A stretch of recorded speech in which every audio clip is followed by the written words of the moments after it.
teƒe me nyemenya be miavawo mienya ni tututu nye alɔkpli dzonyinyi egu mienye ŋutsonu ala gbegbe va da shi ke miege ɖe revival ƒe laƒala dzi yaƒala dzi hafi amewo va de dzesi be nane li wo yɔna be nuka alɔkpli egu hafi wo gena ɖe radio dzi nɔ enya gblɔm nyimedzi be le wɔna ya ŋua numa yi ke gblɔm mele fia woli tso blemake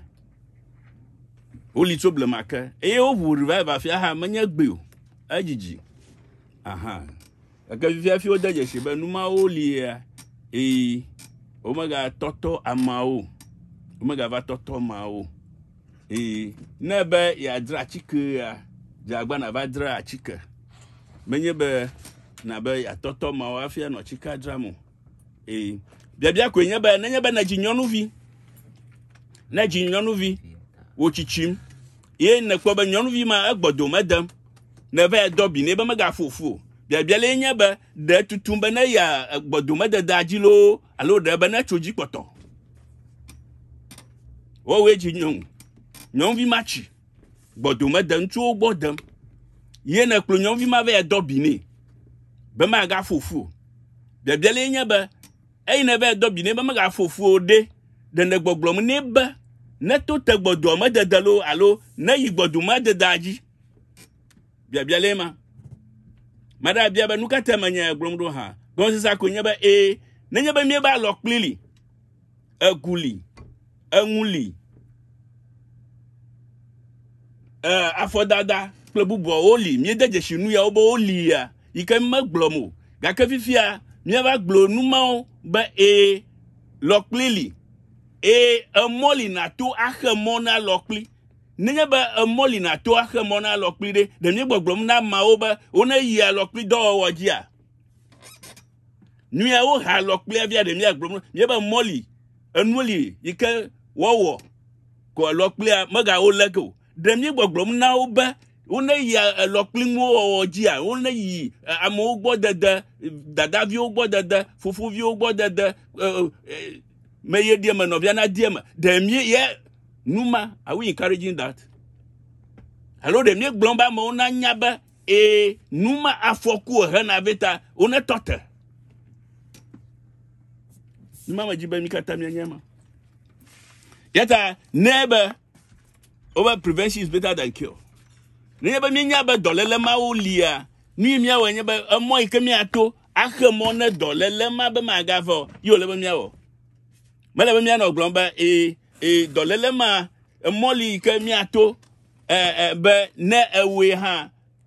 me na ke wogo ke mie ɖeviwo ɖo mu ɖe gbegble me ye ɖeviwo ɖo ɖe gbegble me yi ke me dzatsɔn do le be wɔ nu nenema de mia ƒoŋu axe mɔ ne wɔna ma be megadzɔ ɖeviwo no wosru mawu ɖa ɖeviwo nye ŋuteƒe wɔlawo be uma gano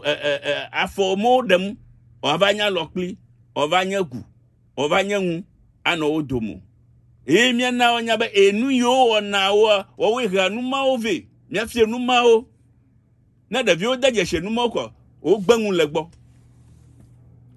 ya ga de mie nu ya va be mia na amawo na nya be edo nu mawo oli ta one gbanu enu wo gbo ke mi agblɔm be mo no gbanwo nu ona gbo ye mi ga gblɔm no be amachili mi kokko ge no amachili ke na fle amachili emoli mi totoge be never wo nwa ha me do makpogo never wo nwa ha me do makpogo ke ma fia mi tutu be yi na be we fa na ne ke me wo go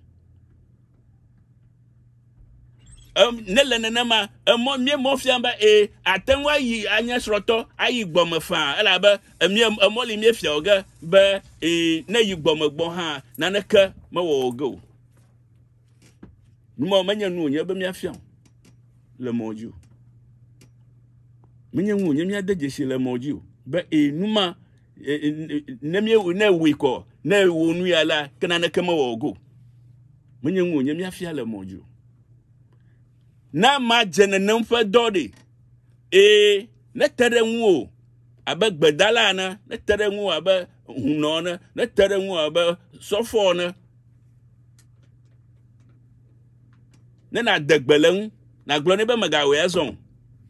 yakene mi gbogbo no ba o mi machile mi ahine mi yakwe no ko na wo yi ha na kema ogo na wo yi ha na kema ogo mi ama otutu esokle leke nyonovi na no gbom nuwom taflache ano hashiwom na pleve dobini ene pleve dobini ba maga fofua e ma fia banka atutu do da ba voy kayi ji azon ala ba mafufo ga gbare kagbo akala ba mianya ba manya fufofo anya kukiao kuki bubu okpere ngulo ha kuki onyali dokola ma mvovovo wa kuki onya akemi ekplo de vi okobe dobino aro mi flatika no ba no niko na o dantugbo na na kema jojogaro ojo emanya amo toto nya ma o totom le mi agbanu le numagbo beni be